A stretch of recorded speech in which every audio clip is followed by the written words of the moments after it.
Imagine somewhere in our universe an utterly strange world, a place where time could both speed up and slow down, from where we could journey into the past and the future, somewhere time could even split in two.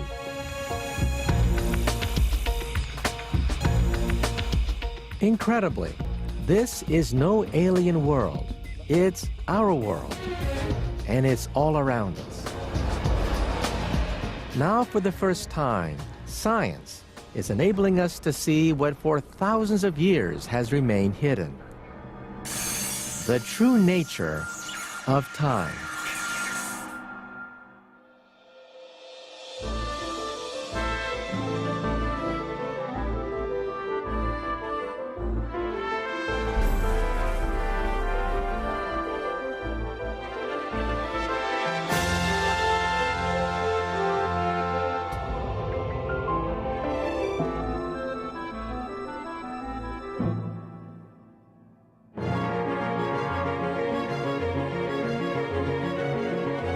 We live in a world governed by time. From the tiniest of cells to the most distant of stars, our entire universe is subject to the beat of a constant clock. And because time is everywhere, we think we know it.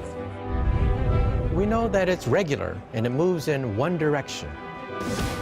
We know that it's universal and eternal. And we know that it never, ever stands still. But how can we be so sure? How much of what we think we know about time is really true? In this program, I want to get to the bottom of what time really is. And in doing so, I'll be challenging some of our most cherished beliefs. As a theoretical physicist, it's this hidden time that has always fascinated me throughout most of my professional career. I'm going to explore the very limits of our universe in order to uncover just what time really is.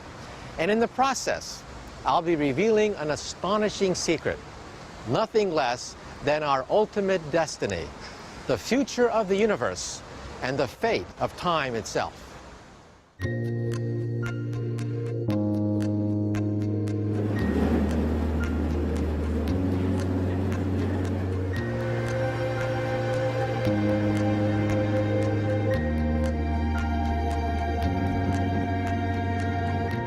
Of all our assumptions about time, one of the most obvious is that time is regular.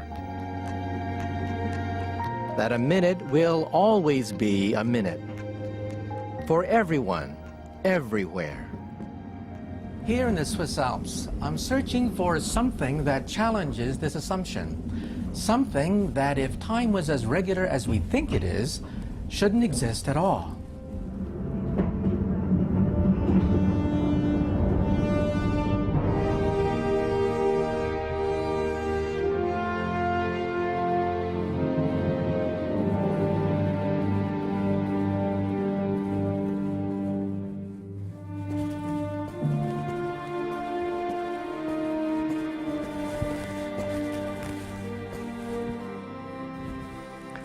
Well, I'm now 11,000 feet above sea level, and I'm out of breath, and actually feeling a little bit dizzy. Now, the bad news is, I still have a ways to go to reach the top of the Alps, because what I'm looking for is something that becomes more plentiful the higher you go.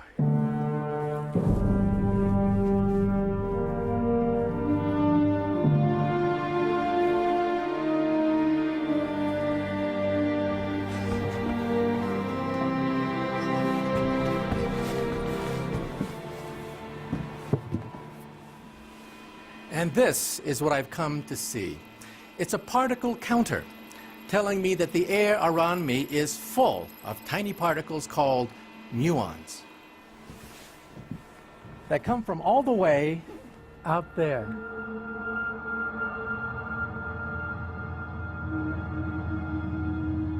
Muons are short-lived particles formed when cosmic rays from space collide with the upper atmosphere.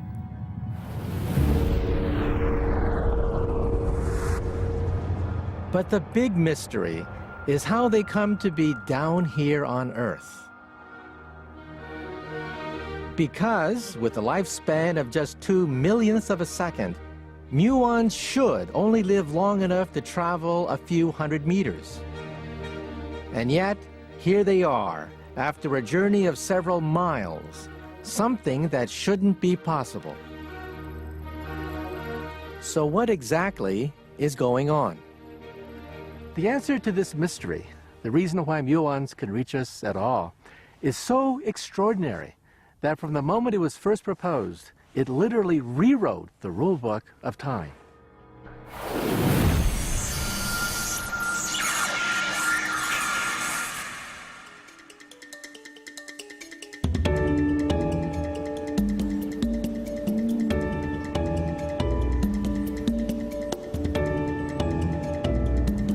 Less than 100 miles from the Alps lies the affluent city of Bern.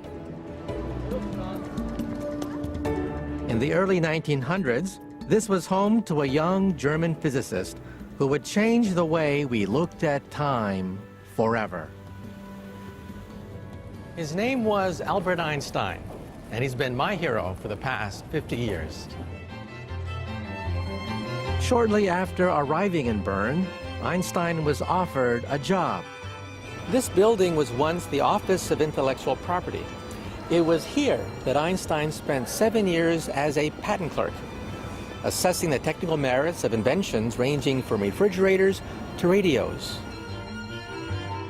One technology in particular had a huge impact on the young Einstein. Between 1901 and 1904, the number of patent applications for electrical clock devices almost doubled. And that's because time was fast becoming the issue of the day. This is the famous clock tower, which has stood in the middle of Bern for the past 200 years. Einstein must have walked past this clock every day on his way to work. But back then, clocks were so inaccurate that this one and one in Zurich, a mere 75 miles away, would have differed as much as 4 minutes.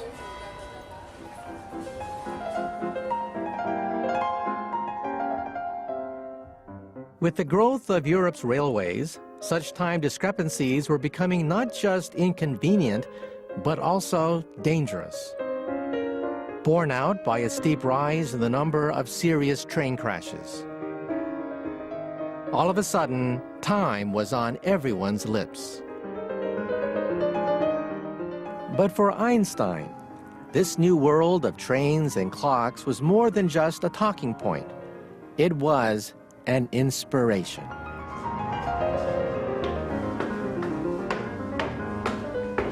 In 1905, in this, his first-floor apartment, Albert Einstein put the finishing touches to his radical new theory: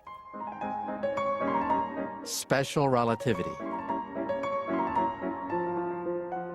One of 5 papers published by Einstein in 1905, special relativity would make us think about time in a completely new way.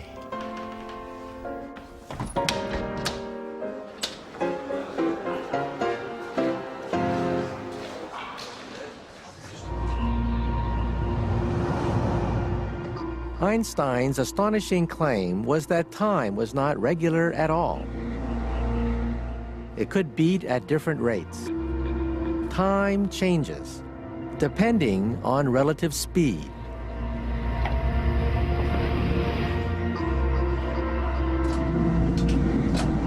Imagine for a minute that my tram is capable of traveling at phenomenal speed, just a fraction less than the speed of light. According to special relativity, the rate at which time flowed on this speeding tram would depend on whether you were on board or looking in from the outside. So while for me, it would seem as though time was passing perfectly normally, For me, sitting on the pavement, assuming I could somehow peer inside the tram, time would assume a totally different quality.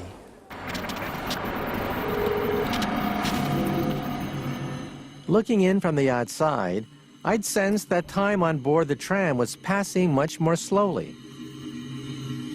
That's because, according to Einstein, the faster an object moves, the slower its time will run to someone observing from the sidelines. In other words, time can vary. It's all a matter of speed. And that explains the mystery of how our muons reach the Earth.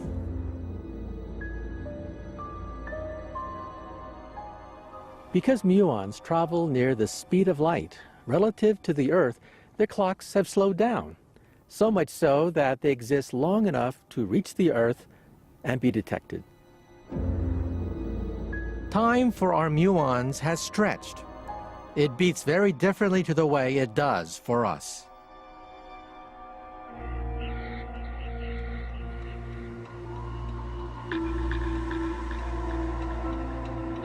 For hundreds of years, time had been seen as fixed and immutable.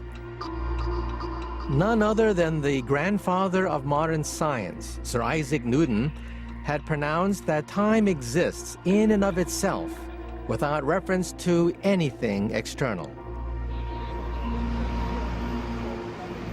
But we now know that time isn't set at a fixed rate. Time is not absolute.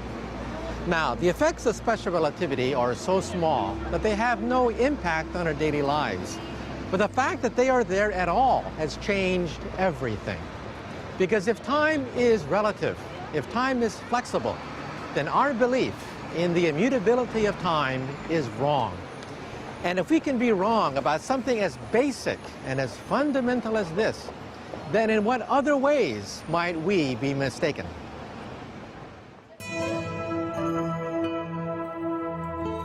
Time has intrigued humanity throughout history.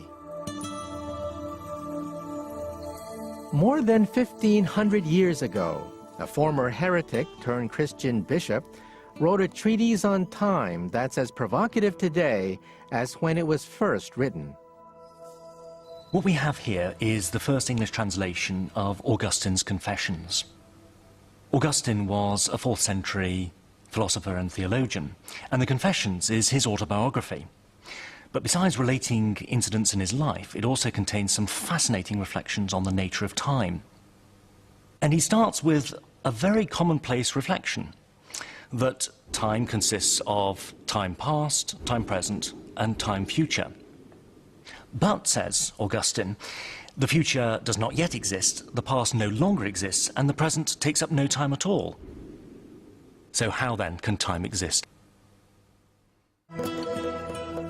Over 1,500 years later, the mysteries of time continue to preoccupy philosophers.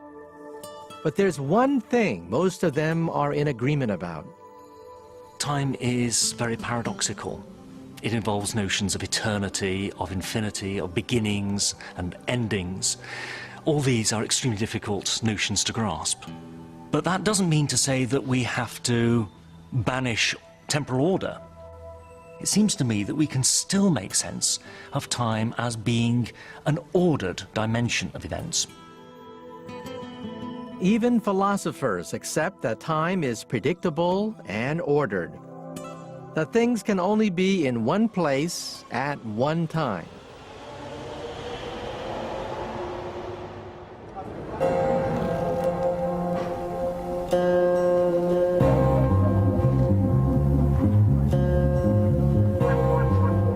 Do either of you play cards? I play a little poker. You play poker? So you can shuffle cards, can you? Oh, no. No? I let someone else So do you shuffle like this? Yeah. Yeah? That's called the overhand shuffle. Okay. Because if you don't shuffle cards that well, you can try this one. This one's pretty good. It makes a complete mess of the deck of cards. Some cards go back to face, and some of them are like back to back. Our complete trust in temporal order is the reason why we delight in the obvious impossibility of magic tricks. Back to face and face to back. So it makes a total mess. I'll just show you. Some of the cards, they're like face to back. Not very good for playing poker or blackjack. If you press the button here, press the button, boom, snap your fingers, they all come out the right way, which is rather handy. That's Pretty cool, isn't it? Pretty good. Wow. My job as a magician is to manipulate people's faith. Hi, how are you doing? Can we stop you for a moment? People realise that things can't disappear and reappear. I'm going to run through the cards and you say stop wherever you like. If you do your job properly, you can make it look as though two things can be in the same place at the same time. And to that end, essentially, you can make it look as though you're manipulating space and time. Have you ever seen magicians use these before? Yeah, I've seen them. I'll show you a trick with two of them. Okay, so can you hold your hand out for me? Sure. A classic way of demonstrating the manipulation of space and time can be done using the sponge ball trick. It's 100 years old, but it's great. But essentially, you take a ball in your own hand, and the spectator holds a ball, and you can do it in such a way that you can look as though you can manipulate space of time, and it looks as though the ball has disappeared from your hand. So when the spectator opens their hand, suddenly they have two. That ball has vanished from your hand and it's reappeared in theirs. But believe it or not, this sort of behavior isn't always an illusion. Beneath the surface of our common sense world lies another world, where magical things really do happen, where the impossible can be made real, and where time can perform the most incredible tricks. That place is inside the atom. For years, scientists had assumed that in our universe there was nothing smaller than an atom. The very word atom, in fact, comes from the Greek word for indivisible. Then in 1897, an Englishman named J.J. Thomson made an astounding discovery, that inside the atom there were even smaller particles called electrons. Thomson's discovery opened the door to the amazing world inside the atom, a world where everything, including time, behaves in a truly alien fashion.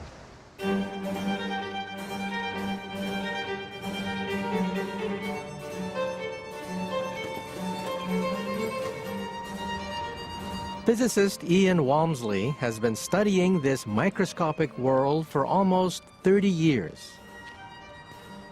When we get inside the atom to this world of subatomic particles, the ideas that we have about the way the world works completely have to change. We can't think in the same sorts of common sense terms that we think of in everyday experience. In fact, this subatomic universe is so strange that time becomes chaotic. A startling discovery that emerged from the study of light. Light consists of individual particles called photons, known for their wave-like properties. Waves have a very interesting sort of phenomenon. It's called interference. When two waves come together, they can add together and reinforce one another, or they can cancel one another out. And this interference is a ubiquitous property of all waves, not just water waves, but also light waves. But in the early 1900s, scientists noticed something very odd about these light waves, something that proves that time isn't always ordered. In this reworking of a classic experiment, once described as the most beautiful in physics, single photons, or particles of light, are fired down a darkened tube towards a camera, one at a time. So we have here a very simple apparatus. It consists of a light bulb at this end and a camera at the other end that can register the light.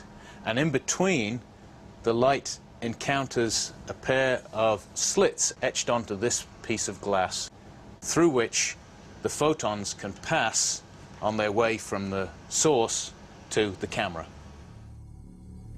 The purpose of the experiment is to study the behavior of photons as they travel from one end of the tube to the other.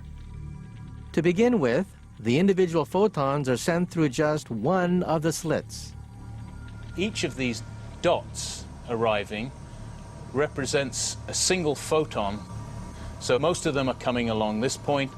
Some of them lie above or below that point, but the distribution is nice and smooth. Now the second slit is opened up, and the experiment repeated. Each single photon must still pass through one of the two slits, so the results should still be the same. Classical logic would say that what we would get when we open both slits is just the sum of these two detection patterns. But what we actually find is this: an interference pattern, something that should be impossible.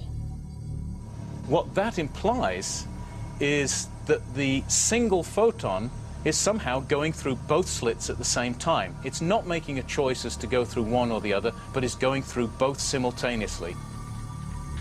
In other words, each photon exists not just in two places, but also in two times. So we have this very strange notion that this single photon can be in two different places at once. It could be delocalized. But we can think also of a single photon being in two different times. So both space and time have become delocalized and fragmented.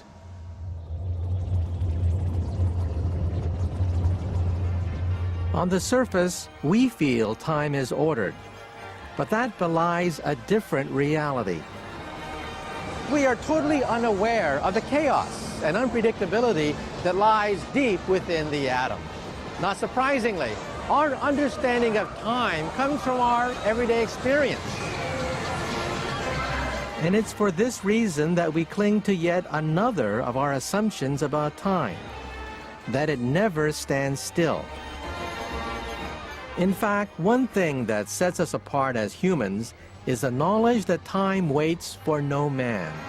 That time doesn't merely exist, but is constantly flowing.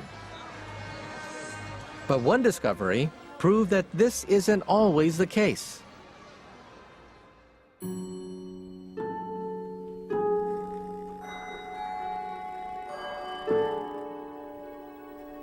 Dr. Tom Bolton of the University of Toronto made more than 40 observations of Cygnus X1. In 1971, astronomer Tom Bolton embarked on a project to observe a mysterious X-ray source called Cygnus X1, an object assumed to be a distant neutron star. I started to look at Cygnus X1 because I thought it would be a good opportunity to determine the mass of a neutron star. And nobody had done that yet. Cygnus X1, some 8,000 light-years away, is one half of what's called a binary system. The binary system is a pair of stars that are gravitationally bound to each other, just like the Earth is bound to the Sun, and they orbit about their mutual center of mass. By measuring the speed and orbit of X1's binary partner, Tom was able to work out the mass of his neutron star. But the figure he arrived at was far, far bigger than the one he'd been expecting. That turned out to be about 10 solar masses, with a significant error, but still way too big to be a neutron star. So I had to start thinking about what are the alternatives if it's not a neutron star. There was only one possibility that fitted the data, but it was something that few people believed actually existed. As far as I knew, the only object that would fit that description and produce X-rays was a black hole. So I said so. Tom's discovery caused a sensation. The first incontrovertible proof that, far from being a figment of people's imagination, black holes were in fact very real indeed.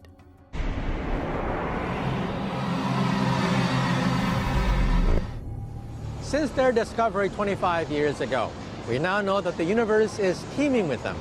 But it's how black holes affect time that make them so unusual.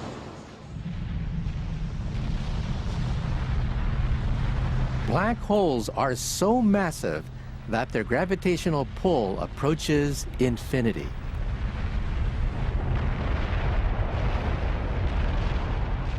And according to Einstein's second theory, that of general relativity, very intense gravity slows time in a similar way to moving at very high speed.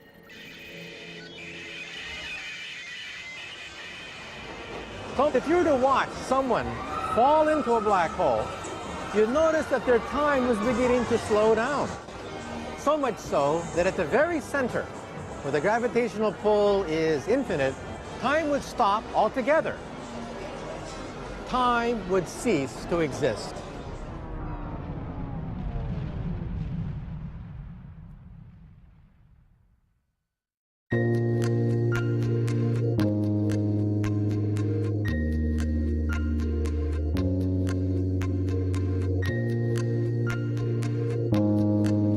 That there are places where time can come to a grinding halt seems frankly incredible.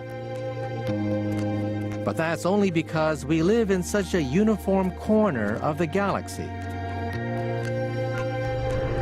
Warmed by a benevolent sun, far from any extremes of gravity.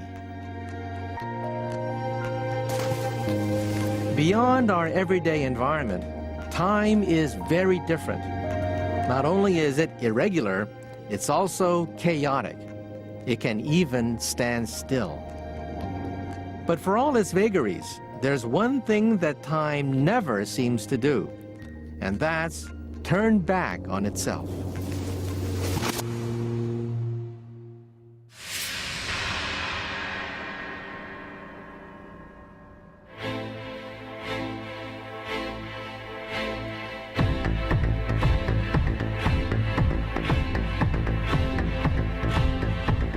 Although time may be hard to define, there's one truth that has always been beyond doubt, and that is time only has one direction, and that is forwards. Which, when you think about it, is a little odd. After all, my physical environment offers me enormous freedom. In my three-dimensional world, I can go any place I choose.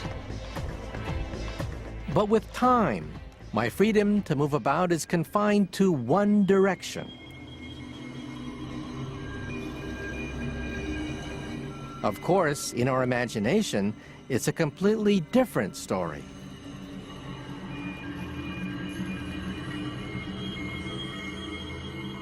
In 1895, a short novel by a former schoolteacher named H.G. Wells brought to life one of humanity's oldest dreams. So I travelled, stopping ever and again, in great strides of 1,000 years or more, drawn on by the mystery of the Earth's fate, watching with a strange fascination the sun grow larger and duller in the westward sky, and the life of the old Earth ebb away. In the earlier part of the 19th century, there were stories that involved time travel or kind of visions of often the future. But what tended to be different was these were often kind of explained in terms of sort of either dreams or supernatural occurrences or visions or something like that. Wells' story, called The Time Machine, took the idea of time travel and made it seem scientifically viable. I'm afraid I cannot convey the peculiar sensations of time travelling. They are excessively unpleasant. There's a feeling exactly like that one has upon a switchback, of a helpless, headlong motion. When he's describing the physical sensations of time travel, Wells talks about a nightmare sensation and excessively unpleasant and so on. And he, you know, the sort of the staccato sort of flashing by of day and night as being incredibly sort of nauseating and disorienting. It's very, very powerful for the reader because it does make you believe that you're in a kind of real flesh and blood body. And again, it's this intersection of the physics of time travel and the philosophy of time travel with the biology of a real person. The Time Machine was an enormous success, offering people a glimpse of what it would be like to make the ultimate escape, the escape from time, even from death. questions of time are obviously incredibly important to us all in our everyday life, and questions of mortality. And mortality is obviously the kind of the sort of the horizon of time for each of us individually. And I think that anything that allows us to sort of have a sense of sort of escaping that kind of inevitable end of our own time is quite appealing.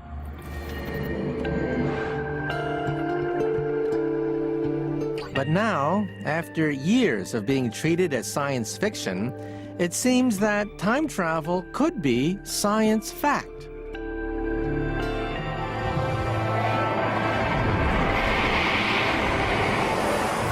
The thing is, the laws of physics don't have any problems with time running backwards. So we physicists believe that it just might be possible to build a time machine. The only obstacle we face is one of engineering. That's because the theoretical blueprint for our time machine already exists. A machine that's secret lies deep within our microscopic universe.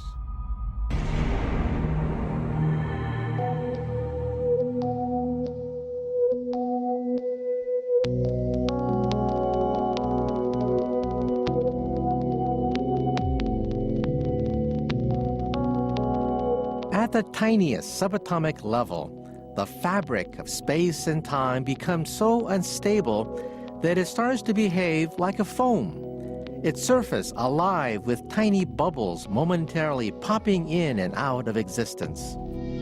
We call this quantum state the space-time foam. It's thought that contained within this foam are objects called wormholes, tiny passageways between 2 points in space and time. The secret to building a time machine is to stabilize the space-time foam long enough to make one of these wormholes permanent. And the way we do that is by subjecting it to enormous amounts of energy.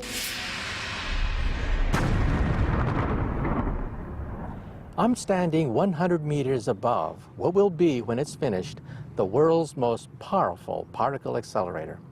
This machine, scientists hope, will help to unlock some of the secrets of the mysterious world of subatomic particles, the building blocks of our universe.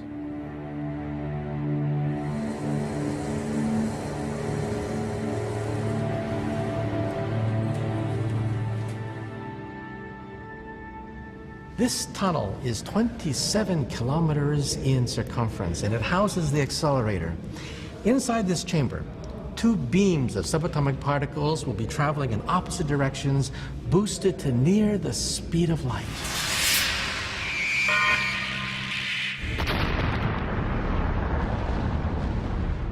As the protons within the beams collide, they shatter into even smaller particles, releasing bursts of energy roughly 500,000 times greater than those inside a nuclear explosion. But even the most powerful accelerator on this planet can't produce enough energy to stabilize a space-time foam.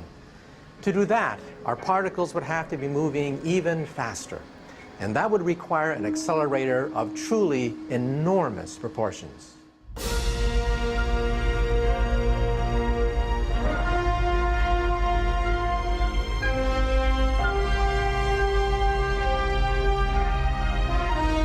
So big, in fact, we would need to build it in space.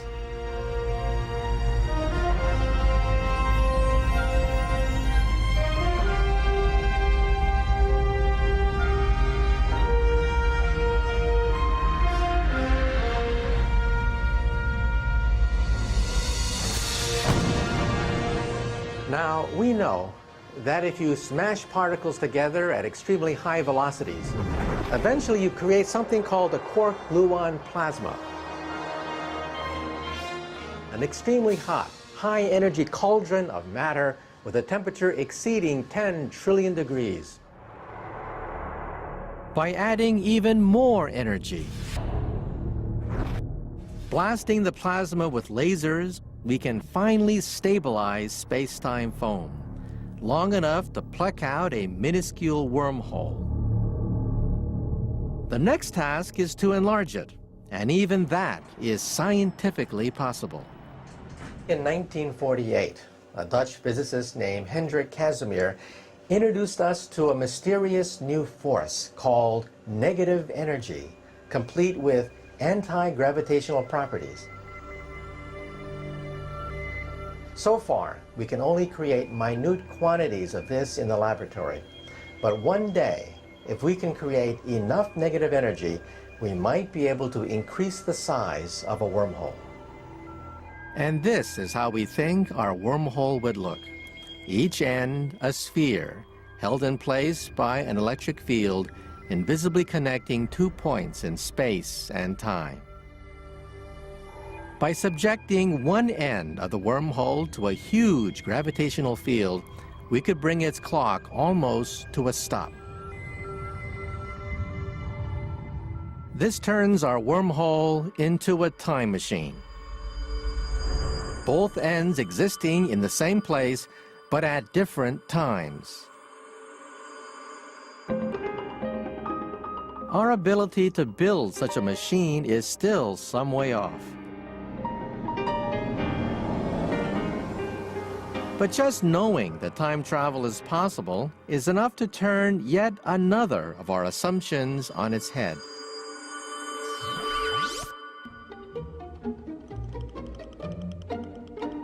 Time isn't necessarily one way. It can move back as well as forwards. Within the fabric of our universe lie the means to a temporal freedom that until now has only existed within our imagination.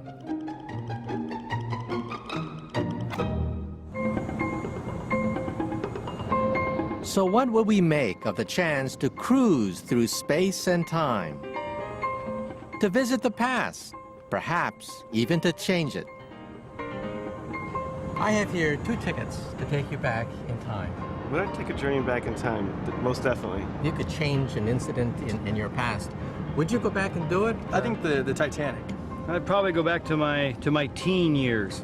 What about telling the captain, by the way, there's an iceberg coming? Would you do that and interfere with I don't know history? if I'd interfere with history. I think that if you actually change something for the better in the moment, it would actually expand something for the positive in the future. I wouldn't alter, because then there you start playing God in there, and that's not right, so. These were like a one-way ticket, and you couldn't come back to the present. Would you still want to take that trip? I wouldn't want to go back and not be able to come back to what I know and my children. I don't believe I'd take the ticket.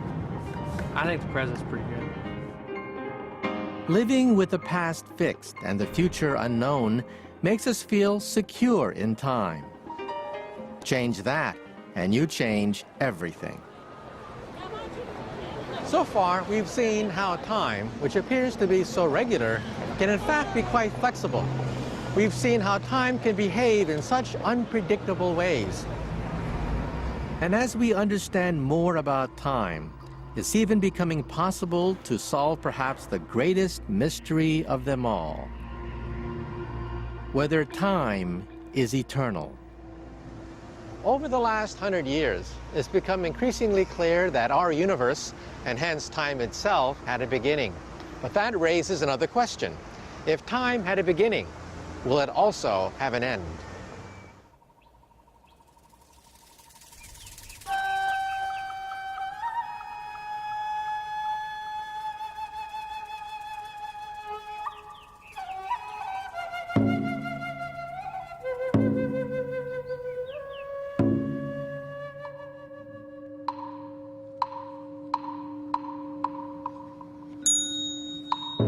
Humanity has long pondered the origins of time and the universe.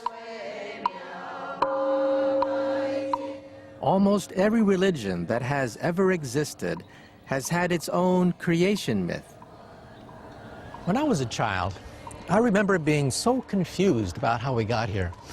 And that's because I was brought up in between 2 faiths with 2 very different views on creation.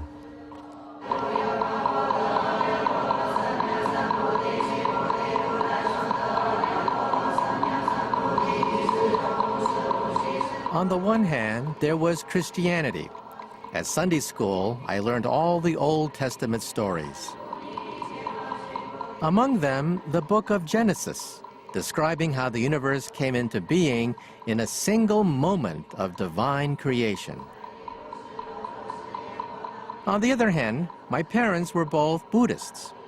From them, I discovered that Buddhists believe the universe is timeless, without either beginning or end.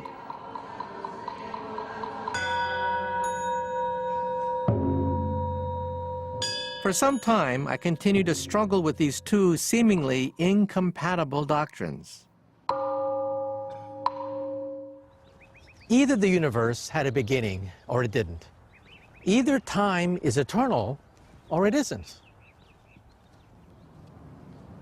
It's only in the last 40 years or so that we think we've found the answer. An answer that comes from the furthest reaches of space.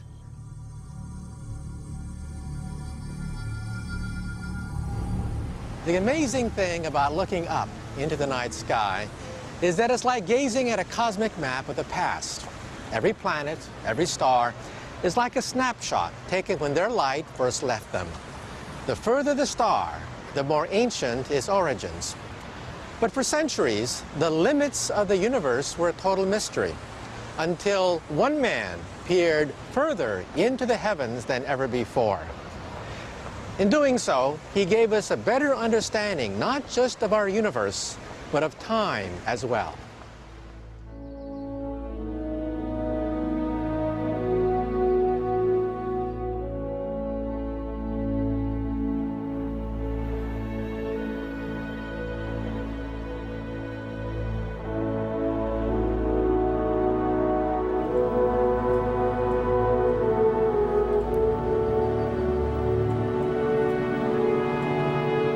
Perched high in the hills above Los Angeles in Southern California is the Mount Wilson Observatory. In 1919, it saw the arrival of an ambitious new astronomer named Edwin Hubble. Don Nicholson remembers Hubble from regular visits to Mount Wilson as a young boy. Hubble, certainly as an astronomer, was a very skilled, a very dedicated, very effective astronomer. He was highly respected for his professionalism. Hubble's arrival more or less coincided with completion of the world's then most powerful telescope, capable of looking further into space and hence further back in time than ever before.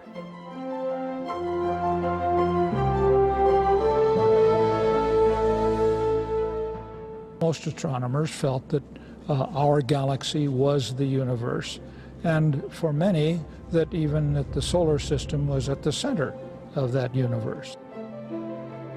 But on the evening of October 4th, 1923, Edwin Hubble noticed a tiny speck deep within the Andromeda Nebula.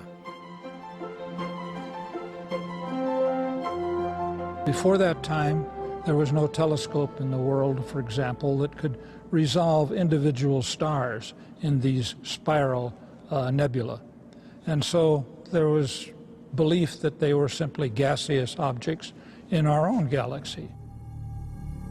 But Hubble was able to prove that his speck was indeed a star, and incredibly, that it was more than 1 million light years away, much too far to be part of our own galaxy. In one stroke, Edwin Hubble had destroyed the notion that our Milky Way was the sum total of the universe. And if the universe was much bigger, then it also had to be far, far older.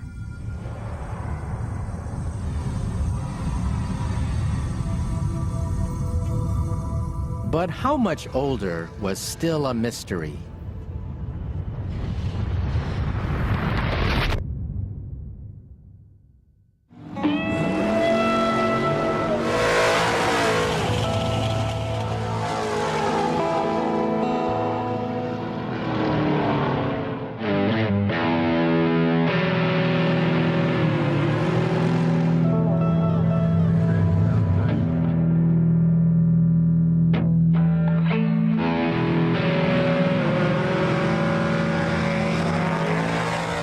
Every Thursday, a whole bunch of fans congregate at this drag strip to enjoy the sights, the smells, the sounds of these muscle cars. These unmistakable sounds are created by the same phenomenon that enabled Edwin Hubble to make his second great discovery.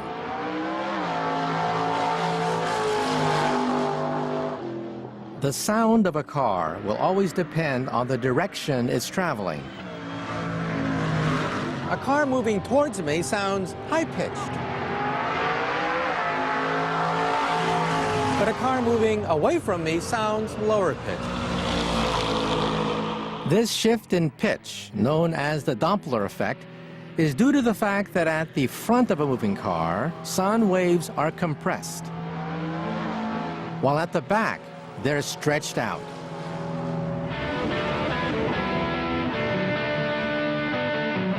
And what's true of sound is also true of light. As light moves away from us, its waves too become stretched. By measuring this effect, called the redshift, in one galaxy after another, Edwin Hubble realized that not only were they all incredibly distant, they were all moving away from us. In other words, the universe was expanding. If the universe was expanding, then it had to be expanding from something. From an event whose soundtrack is still with us today.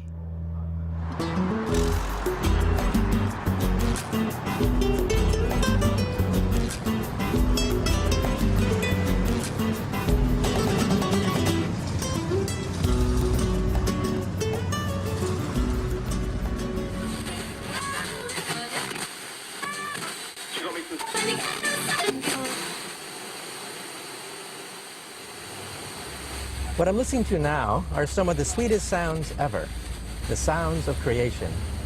Waves of light from the beginning of time have been stretched so much that we can't really see them anymore. Instead, we can pick some of them up on the radio in the form of static. Although he didn't know it at the time, Hubble's discovery that the universe was expanding led to one of the most important breakthroughs ever made about time, the Big Bang.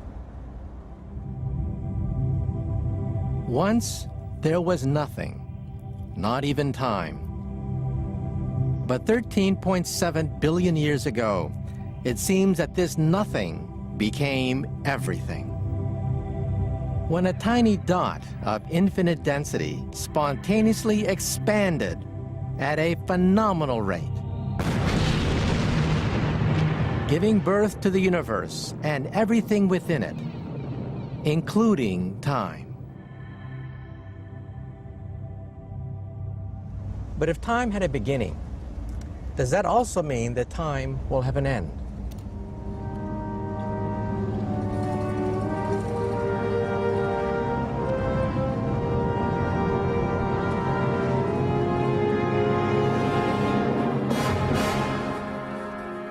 Just as many cultures have their own creation myth, so most also have their own take on how the universe will end.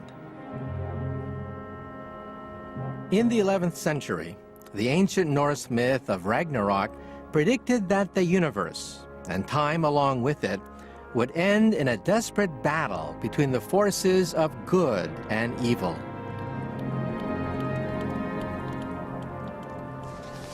It was believed that this apocalypse would be preceded by something called the Winter of Winters, an epic ice age, during which all the stars would gradually vanish from the sky. How the universe will end continues to preoccupy us over 1,000 years later.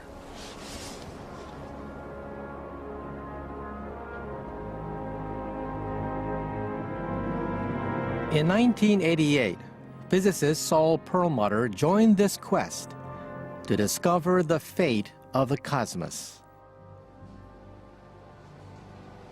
It seems like a really philosophical question. Is the universe going to last forever, or is it someday going to come to an end? But In just the last few decades, we finally have both the intellectual tools that Einstein gave us and the practical measurement tools.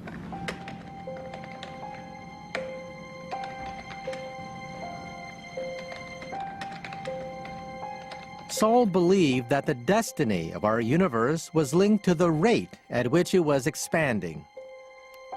Since the 1930s, we've known that the universe is expanding, and everybody's understanding was that it would be slowing down in that expansion because all of the stuff in the universe would gravitationally attract all the other stuff, and so it would slow the expansion down little by little. This would result in the universe collapsing back in on itself in something called the Big Crunch, bringing time to an abrupt and violent halt.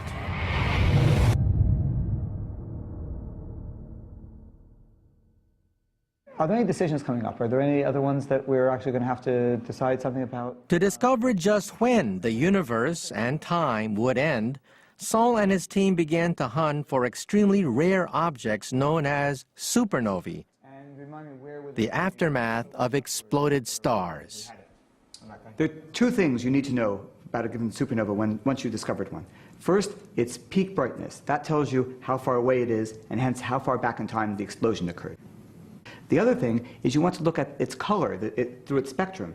And the more it's been shifted to the red, it's called redshift, the more the universe has stretched since the time of that explosion. There's only one problem with supernovae, and that's finding them. These supernovae only explode a few times per millennium in a given galaxy, and they don't give you any advance notice. So we had to invent ways to find them. What we did is design instruments that could bring large numbers of galaxies into a single image. And now, if we look through thousands and thousands of little galaxies on a single image, we could find the one in which their explosions have occurred. Painstakingly, Saul and his team began to discover one supernova after another. After several years of the supernova hunting, we had built up a sample of some 42 supernova, and we were finally ready to go back to ask that question that we began the project with: what is the fate of the universe? But the answer they came up with came as something of a shock. When we finally graphed the results, we found a very surprising result. Apparently the universe is not slowing down. It was actually speeding up, and that was the big surprise.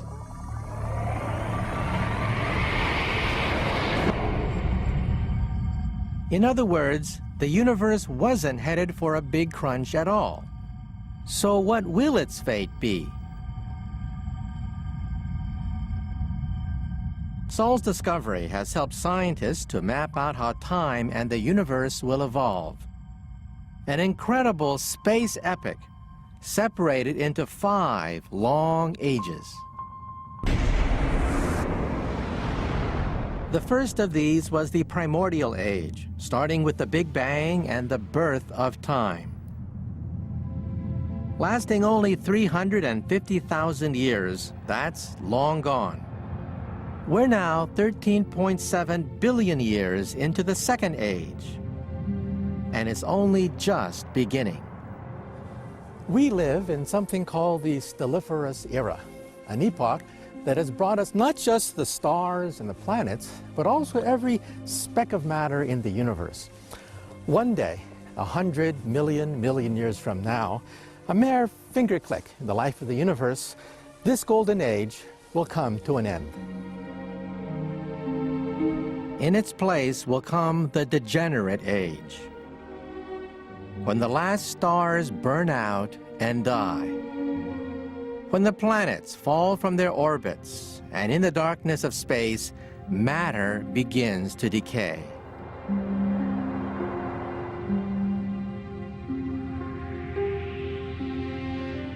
After a truly unimaginable length of time, only black holes remain. A fourth age that far exceeds all the time that has ever gone before. But even black holes don't last forever. Little by little, their thermal energy will leak away, until ultimately they too disappear. So what does this mean for the future of time? Does the death of our universe mean that time is destined to run out? Or is time really eternal, without end? Even as the last black hole evaporates, a fifth and final age is beginning. The age of the photon, in which time finally fragments into total disorder. When all that remains of our cosmos are invisible, indestructible, low-energy light particles.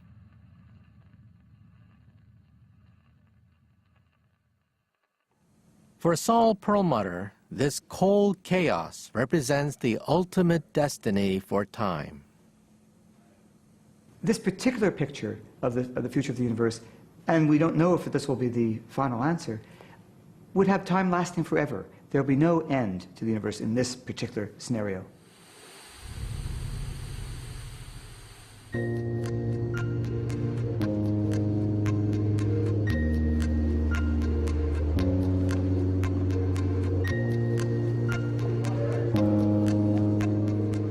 So it seems as if both religious traditions that I grew up with are in some sense correct.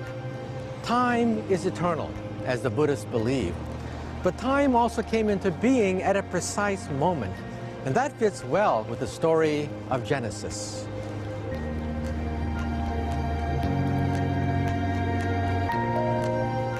As we look out to the vastness of time that lies ahead, we begin to notice something truly incredible.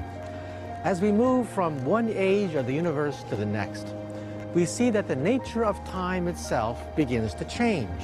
Time evolves. Ultimately, the strange and chaotic behavior that we can only glimpse inside the atom may in general become the nature of time throughout the entire cosmos. And if we could somehow hang around to experience it, we might not even recognize it as time at all. Because just as particles can be in many places at once, so in our quantum cosmos, we might uncover many universes, each one with a time of its own. So this new perspective of time over the whole life of the cosmos makes us look at our time from a new point of view. The time that we feel passing, the time that we know and trust, may be something of an illusion that allows us to make sense of our place in this tiny corner of the cosmos.